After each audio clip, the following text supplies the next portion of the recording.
তাহলে মোর পুত্র মা যশোদা গোবিন্দকে পুত্র রূপে চেয়েছিলেন। মোর সখা, মোর সখা।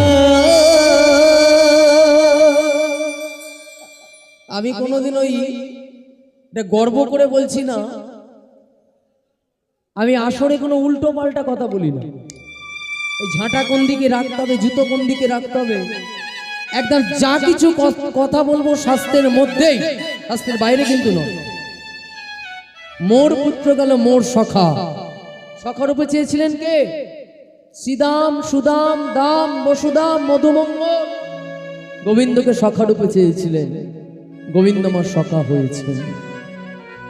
তাহলে প্রাণাধিক রূপে চেয়েছিলেন কি? মোর প্রাণপতি, মোর প্রাণপতি। প্রাণপতি রূপে চেয়েছিলেন কে?